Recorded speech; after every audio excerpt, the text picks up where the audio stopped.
My name is Sarah Mitchell, and I'm 38 years old. 4 months ago, I held my 7-year-old son's hand in the pediatric ICU at Seattle Children's Hospital while a nephrologist explained that both of his kidneys were failing. I watched the numbers on his dialysis machine blink red and listened to the rhythmic hum that was keeping my baby alive. My mother stood in the doorway, clutching her designer handbag, and when I asked her if she would consider getting tested as a potential donor, she looked at me with an expression I will never forget.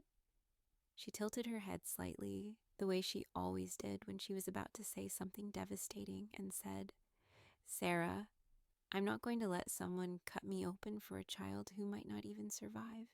You need to be realistic about this."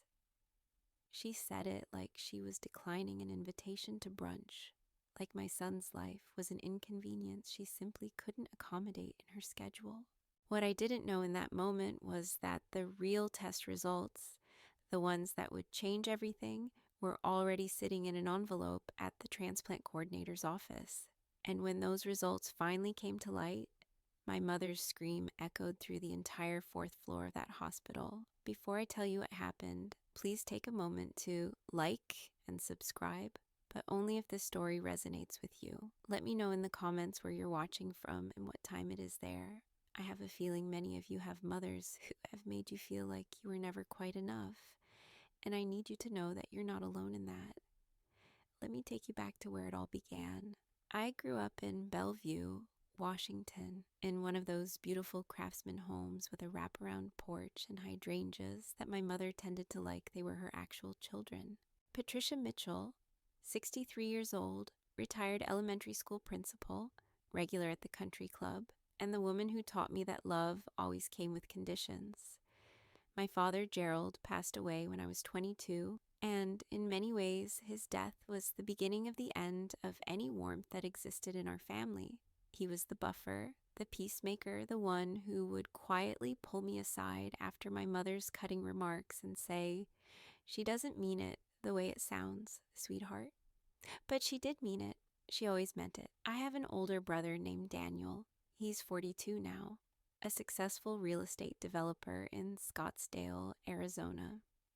Daniel was always the golden child, the one who could do no wrong, the one whose phone calls my mother would take even when she was in the middle of telling me everything I was doing wrong with my life. When I got accepted to the University of Washington on a partial scholarship, my mother's first question was why it wasn't a full scholarship like Daniel's had been to Stanford. When I graduated with honors in nursing, she asked why I hadn't gone to medical school like Daniel had originally planned before he switched to business. When I got engaged to my college sweetheart, Marcus, she spent the entire engagement party talking about Daniel's wife, Rebecca, and how she came from such a good family. I married Marcus when I was 26 years old.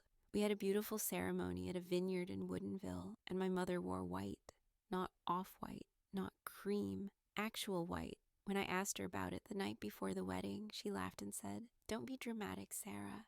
It's champagne-colored. You're so sensitive." The photos tell a different story. She stood next to me in every picture, looking like she was competing for the bride title, and when people commented on it later, she would just wave her hand dismissively and say, "I had always been jealous of her figure." Marcus and I built a good life together. He worked as a software engineer at a tech startup that eventually went public, and I worked as a pediatric nurse at Seattle Children's Hospital. We bought a modest house in Kirkland, painted the kitchen yellow because it made me happy, and spent our weekends hiking in the Cascades and dreaming about the family we would have someday. I got pregnant when I was 29 years old, and when I called my mother to tell her the news, she said, "Well, I hope you're not expecting me to be one of those grandmothers who babysits all the time. I have my own life, you know?" I was 12 weeks pregnant, calling to share the happiest news of my life, and somehow she made it about her boundaries. Oliver was born on March 15, 2017, at 7:42 in the morning after 16 hours of labor. He came into this world screaming with a full head of dark hair and the most perfect little fingers I had ever seen. Marcus cried when he held him for the first time. I cried too, overwhelmed with a love so fierce and immediate that it took my breath away. My mother arrived at the hospital 4 hours later, took one look at Oliver, and said, "He has Marcus's nose. That's unfortunate." She stayed for 20 minutes, complained about the parking situation, and left before the photographer came to take newborn photos. I told myself it didn't matter. I had Marcus. I had Oliver. I had created the family I always wanted, and my mother's approval was something I had stopped actively seeking years ago. Or at least that's what I told myself. The truth is that every time she dismissed Oliver, every time she forgot his birthday or sent a generic card clearly purchased at the last minute, something inside me broke a little more. I wanted her to love him the way grandmothers are supposed to love their grandchildren. I wanted her to want to know him. But Patricia Mitchell didn't do warmth. She didn't do unconditional. She only did conditional, and Oliver apparently didn't meet her conditions. The first major incident that I can point to happened in November 2018, 3 days before Thanksgiving. Oliver was 20 months old, just starting to string words together, and I had invited my mother over for an early holiday dinner because Daniel and Rebecca were flying in for the actual holiday, and I knew my mother would want to spend that day with them. I spent 3 days preparing. I made her famous sweet potato casserole from scratch. I bought a 16-pound turkey and brined it exactly the way she had taught me. I set the table with the good china that had belonged to my grandmother, the dishes my mother had given me when I got married because she said they weren't her style anymore. She arrived 45 minutes late without calling. When she walked in, she didn't say hello to Oliver, who was toddling toward her with his arms up, wanting to be held. She stepped around him, set her purse on the counter, and said, "It smells like something's burning." Nothing was burning. I had checked everything twice. But she went into the kitchen, opened the oven, and started criticizing the turkey's color before she had even taken off her coat. Marcus tried to redirect the conversation. He asked her about her book club, about the new restaurant that had opened near her house, about anything that might shift her focus away from finding fault with everything I had done. She answered in monosyllables, checking her phone between responses, until finally she looked up and said, "Did you know Daniel closed on a $3 million development in Scottsdale? He called me this morning to tell me. He's doing so well. I'm so proud of him." She said it while I was standing at the stove, stirring gravy, with Oliver tugging at my pants leg, asking for juice. She said it like it was a reminder of where I fell in the hierarchy of her love. Dinner was tense. Oliver threw his mashed potatoes on the floor, because that's what 20-month-old children do. And my mother sighed heavily and said, "I hope you're planning to do something about his behavior before he gets older. Daniel was so well behaved at this age."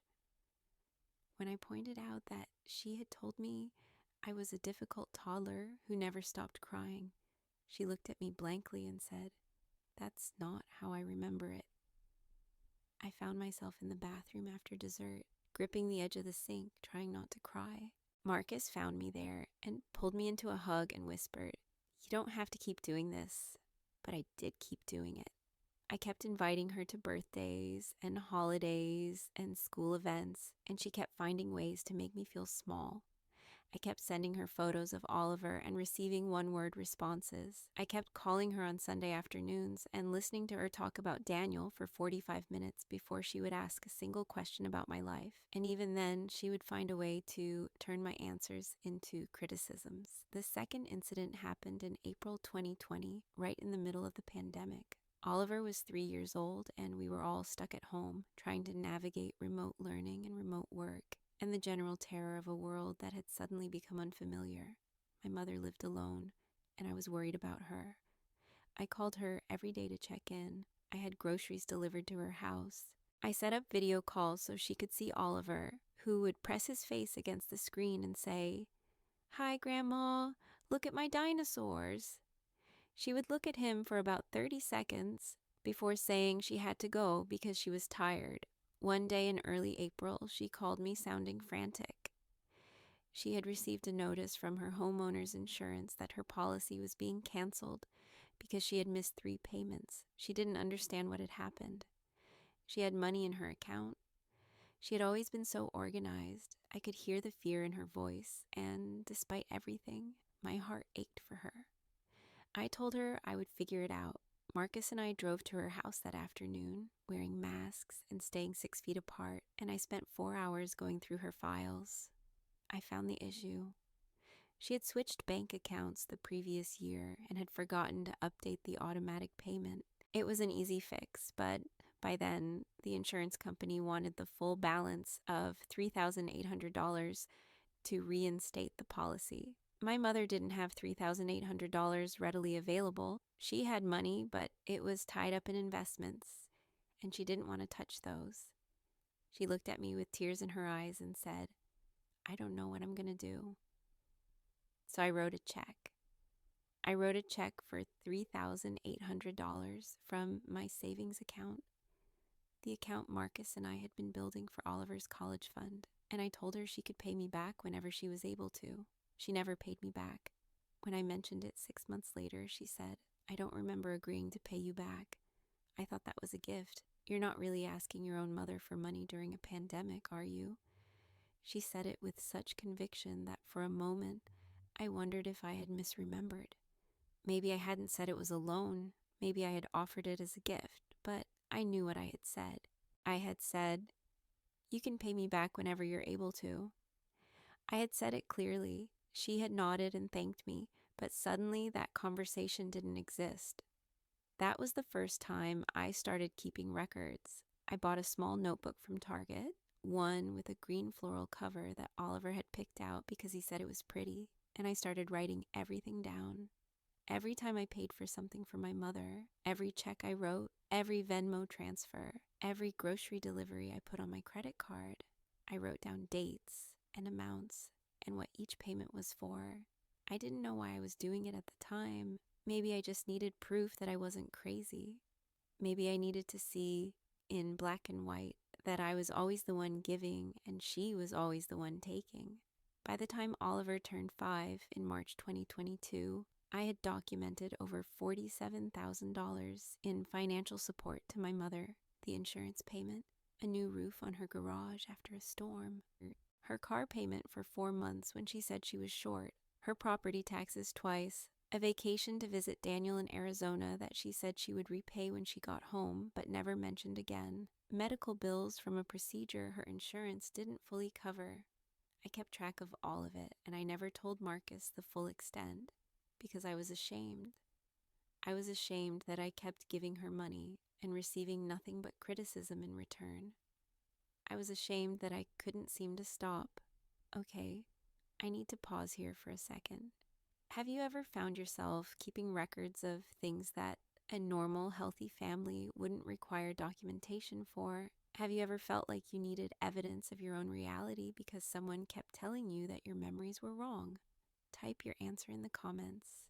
And if this story is hitting close to home, please hit that like button so more people can find it.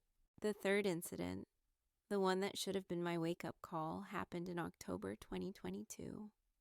Oliver had just started kindergarten at Eastgate Elementary, and he was thriving.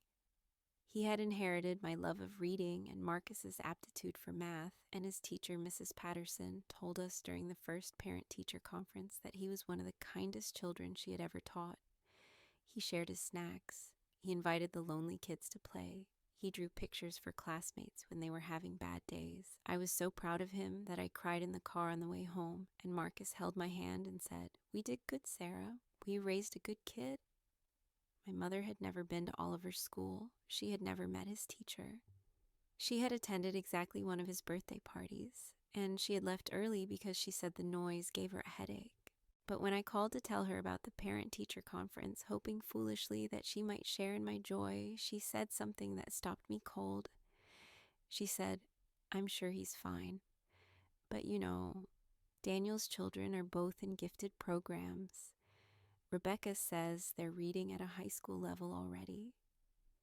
Daniel has 2 children with Rebecca, twins, a boy and a girl, 8 years old at the time. They lived in Scottsdale, and my mother visited them 4 or 5 times a year. She had never, in Oliver's 5 years of life, visited us more than twice in a single year. She had photos of Daniel's kids all over her house. There was exactly one photo of Oliver, and it was from his first birthday, partially hidden behind a plant on her bookshelf. I didn't respond to her comment about Daniel's children. I just said, I should go. Oliver needs a bath. And I hung up the phone and sat on the edge of my bed and tried to understand why I kept reaching for a woman who had made it abundantly clear that she would never reach back. My therapist, Dr. Elena Vance, who I had started seeing the previous year specifically to deal with my mother issues, said something during our next session that finally started to crack the wall I had built around this pain. She said, Sarah, you're not trying to earn your mother's love. You're trying to prove that you deserve love at all, and you don't need proof. You're already worthy. I started to pull back after that. I stopped calling every Sunday. I let a few days go by before responding to texts. I stopped offering to help with every little thing that went wrong in her life. And do you know what happened? She didn't notice. Weeks would go by without contact, and she never once reached out to ask if I was okay. She never wondered why her daughter had stopped calling. She never missed me at all. Then, in January 2024, everything changed. Oliver had just turned 6, and he had started complaining that his tummy hurt. I assumed it was growing pains or maybe something he ate, and I gave him ginger ale and let him rest. But the pain didn't go away. It got worse. He stopped eating as much. He was tired all the time, falling asleep during afternoon activities when he used to have boundless energy. I noticed that his face looked puffy one morning, and something cold settled in my stomach.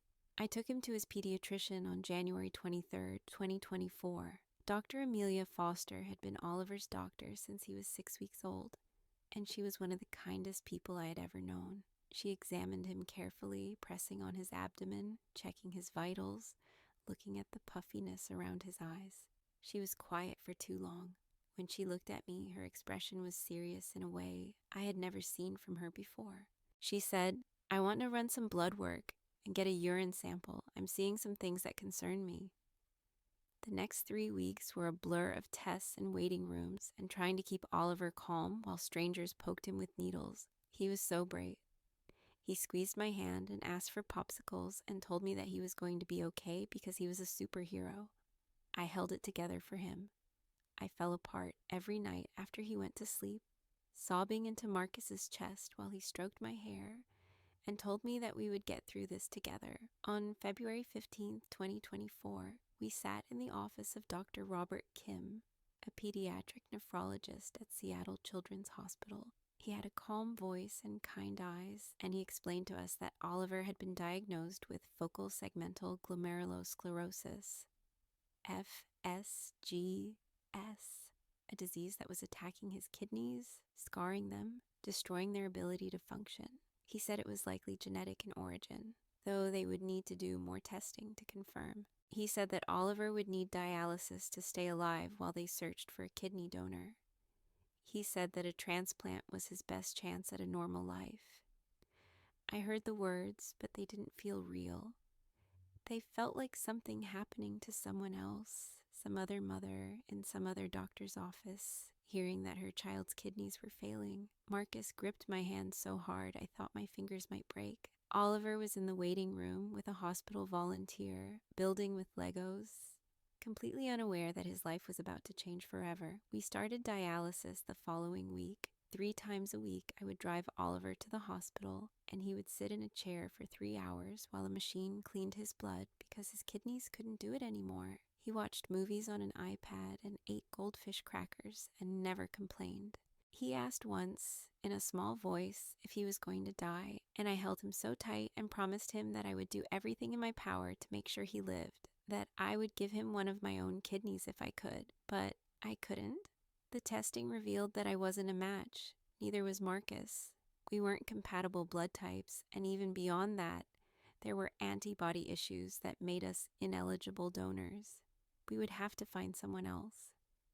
We reached out to family first, hoping that the same genetics that had caused this disease might also provide the cure. My mother was the first person I called. It was February 28th, 2024. I remember because it was exactly 1 year to the day from when Oliver had skinned his knee at the park, and my mother had told me I was overreacting when I put antibiotic ointment on it.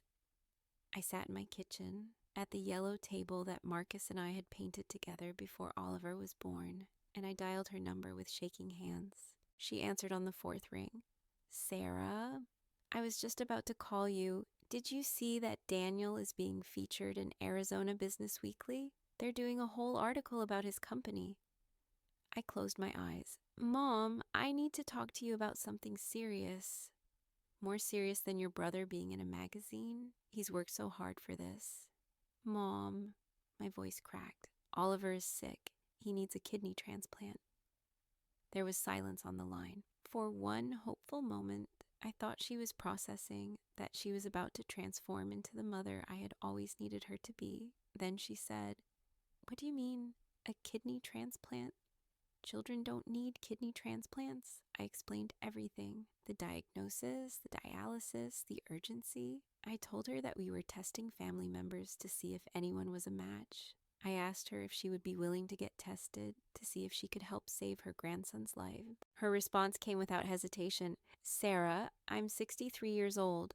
I can't have surgery. Do you know how risky that would be at my age? I can't believe you would even ask me something like that." Mom, kidney donation is incredibly safe. The survival rate for donors is...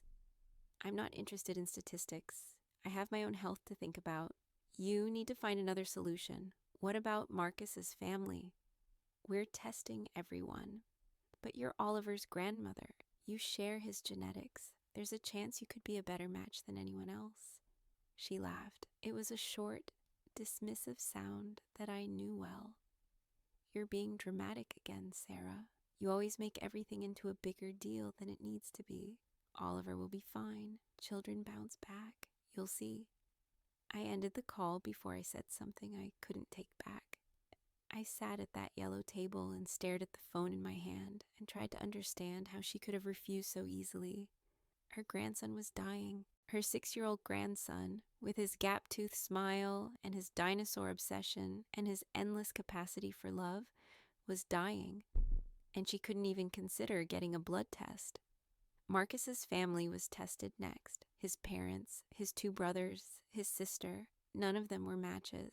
The antibody compatibility issues were widespread, and Dr. Kim explained that we might need to look at the National Registry, at strangers who might be willing to give my son the gift of life. But first, he suggested we test anyone else in my family who might be willing. I had already called Daniel, who had listened sympathetically and said he would get tested, but he was in Arizona and would need to coordinate with a facility there. The results came back 2 weeks later, not a match. It was Dr. Kim who suggested that we test my mother anyway. Even if she wasn't willing to donate, he said, knowing whether she was a match could be valuable information. It could help guide our search, help us understand Oliver's specific antibody profile, help identify what we were looking for in a donor. He asked if she would be willing to come in for a simple blood draw. No commitment, just information. I called her again on March 20th, 2024. Oliver had been on dialysis for 3 weeks, and he was already showing signs of wear. He was pale, he bruised easily, he cried sometimes for no reason, overwhelmed by feelings he couldn't name. I explained to my mother what Dr. Kim had said. I begged her. I told her that it was just a blood test, that it wouldn't obligate her to anything, that we just needed the information. She sighed heavily into the phone. Fine, if it will get you to stop calling me about this, I'll do the blood test. But I'm telling you right now, Sarah, I am not donating a kidney. That's not open for discussion. I understand. Thank you, Mom. Thank you. She came to the hospital on March 24. I met her in the lobby and she complained about the parking garage and the wait time at the coffee kiosk and the fluorescent lighting. I brought her to the transplant coordinator's office, where a kind woman named Linda explained the testing process and took several vials of blood. My mother winced dramatically at the needle, even though Linda was the gentlest phlebotomist I had ever seen. "How long until we get results?" my mother asked, already standing to leave. "About a week for the initial screening. If there's compatibility, we would do more detailed testing." "Well, I'm sure there won't be. Sarah and I don't even have the same blood type." Actually, we did have the same blood type. I was O positive and she was O positive, but I didn't correct her. I just thanked her again and walked her to the elevator and watched her jab the button 3 times impatiently before the doors opened. A week passed, then 2. I called the transplant coordinator's office several times, and Linda kept telling me that the testing was taking longer than expected because they were running additional panels. She wouldn't give me details. She said Dr. Kim wanted to review everything before sharing results. I tried not to read into it, but something felt different about the way she spoke to me.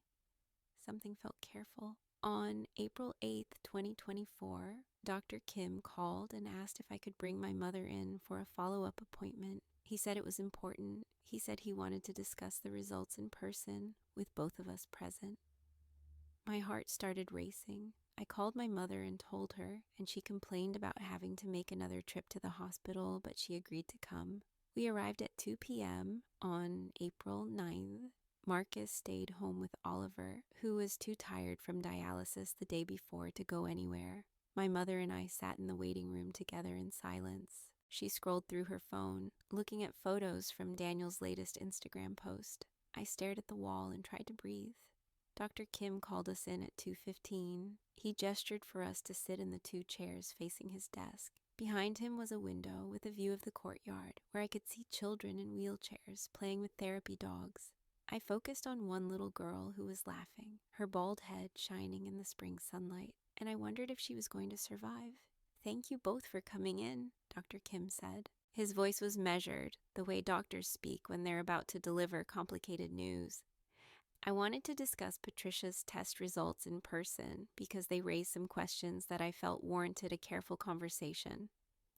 My mother shifted in her chair. "What kind of questions? Is something wrong with me?" "No, Patricia, you're in good health for your age, but the genetic markers we found in your blood work are unexpected." I felt the room tilt slightly. "What do you mean, unexpected?" Dr. Kim opened a folder on his desk. He looked at the papers inside for a long moment, then back at us, at me specifically. His eyes held something like sympathy. "When we do compatibility testing for kidney transplants, we look at several factors: blood type, tissue type, cross-match, and antibody levels. We also look at genetic markers that can affect compatibility.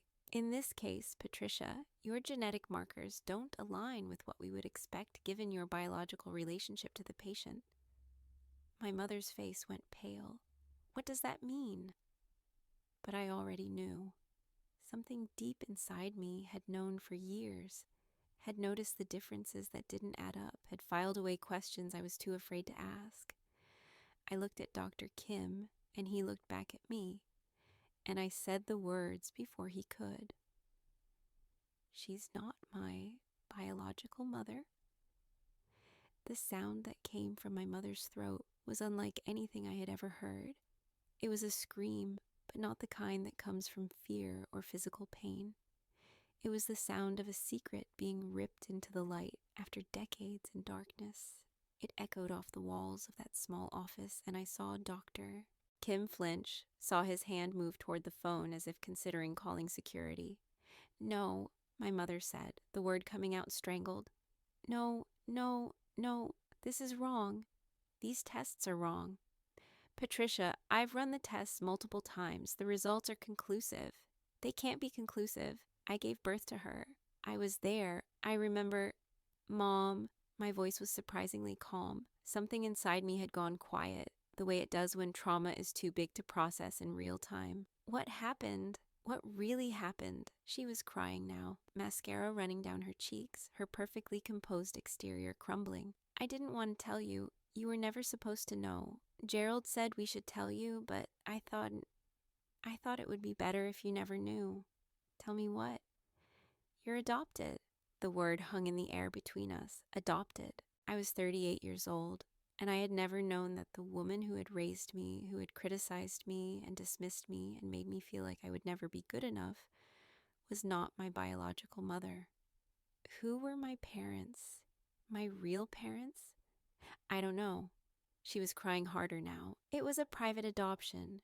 Your father, Gerald, he handled everything. There was a young woman who couldn't keep her baby, and Gerald knew someone who knew someone, and we agreed to take you. I had just had a miscarriage, and I couldn't try again, so We took you instead. Instead, like I was a consolation prize, like I was a replacement for the baby she really wanted. Daniel, I heard myself ask. Daniel is mine. He's my biological son. He was born 2 years before you. I always wanted more children. But after Daniel, there were complications. I couldn't carry another pregnancy. So when the opportunity came, we said yes. I sat very still. The therapy dogs were still playing in the courtyard. The little girl was still laughing. The world was still turning, even though mine had just shattered into a million pieces. You never told me. I didn't think it mattered. You were our daughter. You are our daughter. It mattered to you, though, didn't it? The words came out sharper than I intended. That's why you always loved Daniel more. That's why you could never quite accept me, because I wasn't really yours. That's not... Don't. I held up my hand. I was shaking now, I realized. My whole body was trembling. Don't lie to me anymore. I've spent my entire life feeling like I wasn't enough for you, and now I know why. I was never going to be enough. I couldn't be. I wasn't the child you actually wanted, Doctor. Kim cleared his throat gently. I understand this is an extremely difficult moment, and I want to give you space to process. But I need to ask some follow-up questions that may be relevant to Oliver's care. Sarah, do you have any information about your biological parents, medical history, family background? I shook my head. I just found out 2 minutes ago that I was adopted. I don't know anything. Gerald might have left records, my mother said, her voice thick. He kept everything. There are files in the attic, documents he never threw away. I need those files. I need to find my biological family. One of them might be able to save my son. My mother looked at me, really looked at me, perhaps for the first time in years, and I saw something shift in her expression. Not love exactly, not remorse, but something like recognition, like she was finally seeing the damage she had done. I'll get you the files, she said quietly. Whatever Gerald kept, you can have it all. We drove to her house that afternoon. I called Marcus on the way and tried to explain what had happened, but the words kept getting tangled in my throat. He listened without interrupting, and when I finished, he said, I'm so sorry, Sarah, but we're going to find Oliver's donor. We're going to save him. I promise you that. My mother's attic was exactly as I remembered from childhood. Dusty and dim, filled with boxes that hadn't been opened in decades. Gerald had been a meticulous record keeper, and it took us 3 hours to find the right box, labeled simply Private Documents, 1985 to 1986 in his careful handwriting. Inside were folders containing life insurance policies, old tax returns, and at the very bottom, a manila envelope that made my mother's hands shake when she saw it. I haven't looked at this since the day you came home with us, she said. I took the envelope from her. Inside were documents that rewrote my entire history. A handwritten letter from a woman named Elizabeth Monroe, dated August 1985, thanking Gerald and Patricia for agreeing to adopt her unborn child. A legal agreement signed by all parties, sealing the private adoption. A birth certificate that I had never seen before, listing Elizabeth Monroe as the biological mother and father unknown. There was a photograph, a young woman, maybe 19 or 20, with dark hair and wide eyes, holding a newborn baby wrapped in a yellow blanket. On the back, in faded ink, Elizabeth and baby Sarah, October 18th, 1985. I stared at that photograph for a long time. This was my mother, my real mother, and somewhere out there, she might still exist. She might have other children. She might be the key to saving Oliver's life. Over the next 3 weeks, I became a detective. I used every resource available to me. Ancestry DNA kits, Facebook searches, adoption registries. A private investigator named Tom Reeves, who specialized in finding biological families. I spent hours on the phone, hours in front of my computer, hours chasing leads that went nowhere. Oliver's condition continued to deteriorate. His dialysis sessions were leaving him more exhausted. He stopped asking to go to the park. He stopped talking about dinosaurs. He would lie on the couch with his head in my lap and ask me why he had to be sick. And I would stroke his hair and tell him that we were going to fix it, that Mommy was working on fixing it. All right, I want to check in with you again. If you were in my shoes, desperate to find your biological family to save your dying son. How far would you go? What would you be willing to do? Type your answer in the comments. I want to know. And if you're dying to see what happens next, make sure you're subscribed. Tom Reeves called me on April 30th with news. I found her, he said. Elizabeth Monroe. She goes by Beth now. She's 57 years old, lives in Portland, Oregon. She's married with 2 adult children, a son and a daughter. I sat down on the edge of my bed because my legs wouldn't hold me anymore. A son and a daughter? Yes, Michael Monroe, age 32, and Jennifer Monroe Watson, age 29, both living in the Pacific Northwest. Sarah, these people are your biological siblings, and one of them might be a match for Oliver. How do I contact them? How do I even begin to explain? I have Beth's phone number. I can give it to you, or if you prefer, I can make the initial contact and explain the situation. Give me the number. I need to do this myself. I called Elizabeth Monroe that evening after Oliver was asleep and Marcus was sitting beside me holding my hand. She answered on the second ring with a voice that sounded surprisingly familiar. And when I said my name, she started crying. I've been waiting for this call for 38 years, she said. I never stopped hoping you would find me. We talked for 3 hours. She told me her story. She was 19 when she got pregnant, a college freshman with no money and no support. The father, a fellow student, had disappeared the moment she told him about the pregnancy. Her own parents were strict and unforgiving, and they gave her an ultimatum: give the baby up for adoption or be disowned. She chose adoption because she thought it would give me a better life. I've thought about you every single day, she said. Every October 18th, I light a candle and wonder where you are, who you've become. I never forgot you, Sarah. I couldn't. I told her about my life, about Marcus and Oliver, about the diagnosis and the desperate search for a donor, about finding the documents in Patricia's attic and learning the truth about my adoption. She listened, and when I finished, she said the words I had been praying to hear. I'll get tested. My children will get tested. We will do whatever it takes to help Oliver. Michael and Jennifer were both willing. They drove up from Portland and Seattle respectively, and we met at a coffee shop near my house before their appointments at the hospital. I didn't know what to expect. I had never had siblings before, not really. Daniel had never felt like a brother. He had always been the competition, the standard I could never meet. But Michael and Jennifer felt different from the moment I saw them. Jennifer was the first to hug me. She was tall like me, with the same dark hair I had, the same curve to her smile. She wrapped her arms around me and said, I always wanted an older sister. I can't believe you were out there this whole time. Michael was quieter, more reserved, but his eyes were warm. He shook my hand first, then pulled me into a hug anyway. We're going to find a match, he said. One of us is going to be able to help. I can feel it. The testing took several days. Blood work, tissue typing, cross-match panels, psychological evaluations. Both Michael and Jennifer went through every step without complaint.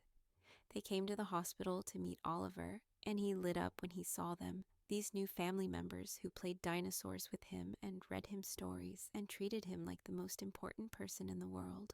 On May 15th, Dr. Kim called me into his office again. This time, I sat alone. Marcus stayed home with Oliver, and I drove to the hospital in a daze, unsure whether I was about to receive the best news of my life or the worst. Dr. Kim was smiling when I walked in. I had never seen him smile before. We have a match, he said. Jennifer. She's a near-perfect match for Oliver. Tissue compatibility, antibody levels, everything. We can proceed with the transplant. I broke down. Right there in his office, I sobbed so hard I couldn't breathe. These were not the tears I had been crying for months, the desperate tears of fear and helplessness. These were tears of relief, of gratitude, of a hope so profound it felt like my chest might crack open from the force of it. Jennifer called me that night after she received the news herself. I'm going to save your son, she said, and I could hear that she was crying too. I'm going to save my nephew. The transplant was scheduled for June 1st, 2024. In the weeks leading up to the surgery, I began the process of rebuilding my life around the new truth I had learned. Elizabeth came to Seattle to meet Oliver in person, and watching her hold him, watching her cry as she pressed her cheek against his hair, I understood something that Patricia had never been able to give me. Elizabeth loved me. She had always loved me, from the moment I was born, from the moment she made the impossible choice to let me go. Her love had been there, waiting in the silence of 38 years, waiting for me to find my way back to her. Patricia, meanwhile, had retreated. After the revelation in Dr. Kim's office, I had barely spoken to her. She had texted me once, asking if I was okay, and I had responded with a single word, no. She hadn't reached out again, but 2 weeks before the transplant, she called. I let it ring 4 times before answering. Sarah. Her voice was small, uncertain. I want to come to the hospital for Oliver's surgery. Why? Because he's my grandson. I know I haven't been the grandmother he deserves, but I love him. In my own way, I love him. You refused to even get tested for him. You wouldn't consider donating. I know, and I'm sorry.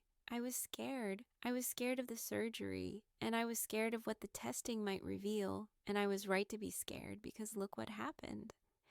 What happened is that I found out the truth, and the truth led me to family members who actually care about me, who are actually willing to sacrifice something for my son. I know. She was crying now. I could hear it in her voice. I know I failed you. I've always failed you. I never knew how to love you the way I loved Daniel, and I don't know why. Maybe it was because I knew, somewhere deep down, that you weren't mine. Maybe I was afraid that if I let myself love you completely, you would find out and leave.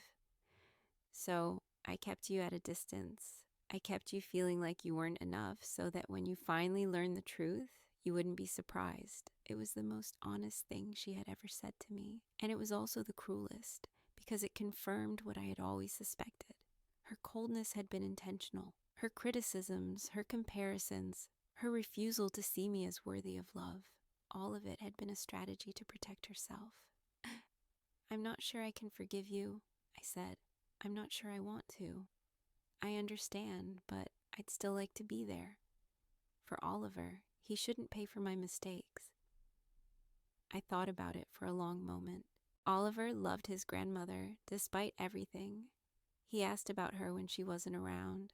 He saved his drawings to show her. He still believed that she loved him because he was 6 years old and too young to understand the complexities of conditional affection. You can come to the hospital, I finally said. But you need to understand something. Elizabeth is Oliver's grandmother now, too. And so is Beth. And Michael and Jennifer are his aunt and uncle. We have a new family, a real family, and you are not the most important person in it anymore. If you can accept that, you can come. I can accept that, she said quietly. June 1st, 2024 was a day I will never forget for as long as I live. Jennifer was prepped for surgery at 6 in the morning, and Oliver was prepped shortly after. Marcus and I walked beside his gurney as they wheeled him toward the operating room, and I told him that I loved him, that I would be waiting for him, that when he woke up, his kidney would be working and he would feel so much better. I know, Mommy, he said, and he smiled at me with that gap-toothed grin that made my heart ache. Aunt Jenny is giving me a present. Elizabeth sat with us during the surgery. Beth, I had started calling her because it felt right, because she felt like Mom in a way Patricia never had. Michael brought coffee and sandwiches that none of us ate. Marcus paced the waiting room, unable to sit still. Patricia arrived at noon. She walked into the waiting room hesitantly, looking smaller than I remembered. Beth looked at her for a long moment, then stood and extended her hand. You raised my daughter, Beth said. Thank you for that. Patricia shook her hand. Her eyes were wet. I didn't raise her well enough. Maybe not, but she turned out extraordinary anyway. That's partly because of you. It was more grace than Patricia deserved, and I watched something shift in my adoptive mother's face. She sat down in a chair near the window and didn't speak for the rest of the surgery, but I saw her praying, her lips moving silently, her hands clasped in her lap. At 4:47 p.m., Dr. Kim emerged from the operating room. His surgical mask was pulled down around his neck and he was smiling. The transplant was successful. Oliver is in recovery and Jennifer is doing beautifully. You can see them both soon. I collapsed into Marcus's arms. We stood in the middle of that waiting room and held each other and cried. And around us, my family, my real family, the one I had found and the one I had chosen, celebrated the miracle of Oliver's second chance. The recovery was long, but steady. Oliver spent 2 weeks in the hospital, then came home to continue healing. Jennifer was released after 4 days and stayed with us for another week, sleeping in our guest room, letting Oliver draw pictures on the bandage covering her incision site. She said it didn't hurt, that she would do it again in a heartbeat, that she had never been happier about a decision in her life. In the weeks that followed, I began the work of processing everything that had happened. Dr. Vance, my therapist, helped me understand that trauma doesn't disappear just because the crisis is over. The revelation about my adoption, the years of emotional abuse from Patricia, the near loss of my son, all of it would take time to heal. But I was healing. For the first time in my life, I felt like I belonged somewhere. Beth visited every month, and we spent hours talking about our lives, filling in the gaps of the decades we had missed. Michael and Jennifer became the siblings I had always wanted, the people who showed up without being agged, who loved Oliver as fiercely as if they had known him his whole life. Daniel called once, about a month after the transplant. He had heard from Patricia what had happened, and he wanted to check in. The conversation was awkward and stilted, full of his attempts to sound concerned without actually expressing any genuine emotion. At the end of the call, he said, "So, we're like half-siblings now?" "No," I said. "We were never really siblings at all. We were just two people who grew up in the same house." He didn't have a response to that. Patricia attempted reconciliation several times over the summer. She sent cards and gifts for Oliver. She texted me articles about kidney transplant recovery. She asked if she could visit, and I said no, not yet. I wasn't ready. Finally, in August, she asked if we could meet for coffee, just the two of us. She said she had things she wanted to say, and she wanted to say them in person. We met at a small cafe in downtown Kirkland on August 14th.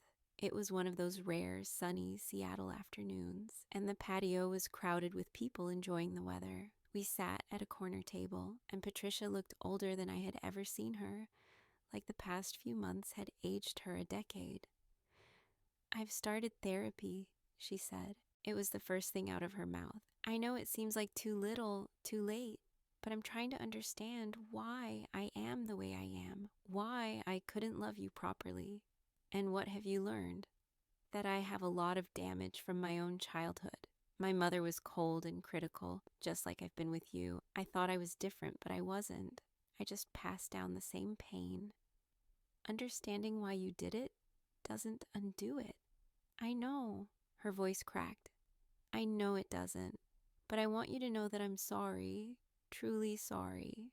Not for the way I was raised, but for the choices I made to keep hurting you even when I could have stopped." I sipped my coffee and looked out at the people passing by on the street. A mother walked by, holding her daughter's hand, and the little girl was laughing about something. That mother loved her daughter purely, completely, without reservation. I could see it in the way she looked at her. "I don't know if I can forgive you," I said finally, "but I'm going to try. Not for you, for me, because carrying this anger is exhausting and I'm tired. That's more than I deserve." "Yes, it is." We sat in silence for a while after that. It wasn't comfortable exactly, but it wasn't hostile either. It was the beginning of something different. Not a reconciliation, but maybe an acceptance. She would never be the mother I needed, but she could perhaps become someone I could tolerate in small doses. Oliver is 7 years old now. His kidney is functioning perfectly, and Dr. Kim says he has every chance of living a normal, healthy life. He plays soccer on a youth league and has started reading chapter books, and still loves dinosaurs more than almost anything. When people ask him about his scar, the thin line on his abdomen where a piece of Aunt Jenny now lives inside him. He tells them it's his superhero mark. I am 38 years old, and for the first time in my life, I know who I am. Not Patricia Mitchell's disappointing daughter, not the shadow of Daniel's success, not the child who was never quite enough. I am Sarah Mitchell, a mother who fought for her son, a sister who found her siblings, a daughter who found her real mother at 38 and discovered that love doesn't have an expiration date. Beth and I talk on the phone every Sunday afternoon. Michael and Jennifer come up for holidays and random weekends. Marcus and I are stronger than ever, forged in the fire of nearly losing Oliver and emerging on the other side. And Oliver is thriving, growing, becoming the person he was always meant to be. Patricia visits occasionally. She's gentler now, more careful with her words. Sometimes I catch glimpses of the woman she might have been if her own mother had loved her better. I feel sad for that woman, the one trapped inside all that armor. But I also know that her choices were her own, and my healing doesn't depend on her transformation. The morning of Oliver's 7th birthday, I woke up early and went to his room to watch him sleep. He was curled on his side, one hand tucked under his pillow, his chest rising and falling with the steady rhythm of a healthy child. I thought about that day in Dr. Kim's office when my mother screamed, when the truth came crashing into the light, when everything I thought I knew about my family turned out to be a lie. That lie had almost killed my son. If Patricia had been my biological mother, she would have been tested sooner. We would have known sooner that she wasn't a match. We might have lost precious weeks. The fact that she lied about my adoption for 38 years, the fact that she refused to help even when she thought she was my biological mother, those things could have cost Oliver his life. But they didn't. Because the universe has a strange way of working things out. Because her lie led to her exposure, which led to my search, which led to Beth and Jennifer and a transplant that saved my son. I don't believe everything happens for a reason. I don't believe Patricia's cruelty was part of some divine plan. But I believe that we can make meaning out of pain. That we can take the broken pieces of our lives and build something new. That's what I've done. I've built a new family from the ashes of the old one. I've built a life where love isn't conditional, where I don't have to earn my place, where my son is surrounded by people who would give him a piece of their own bodies to keep him alive. I'm finally free. If you've been in a relationship where love felt like something you had to earn, where you were never quite enough, no matter how hard you tried, I want you to know that you're not crazy, you're not too sensitive, you're not asking for too much. You deserve love that shows up without conditions, that doesn't keep score, that wants you to thrive. You're not selfish for wanting that. You're not ungrateful for recognizing when someone fails to give it to you. You're not a burden for having needs. You deserve a family that feels like home. And if the one you were born into can't give you that, you have permission to build your own. Thank you so much for staying with me through this story. If it resonated with you, please hit that like button and subscribe. I want to hear from you. Have you ever discovered a family secret that changed everything? Have you ever found chosen family that loved you better than the one you were given? Drop your thoughts in the comments. I read every single one. Until next time, take care of yourselves. Be gentle with your hearts. And remember that sometimes that's the family you find is the family you were always meant to have.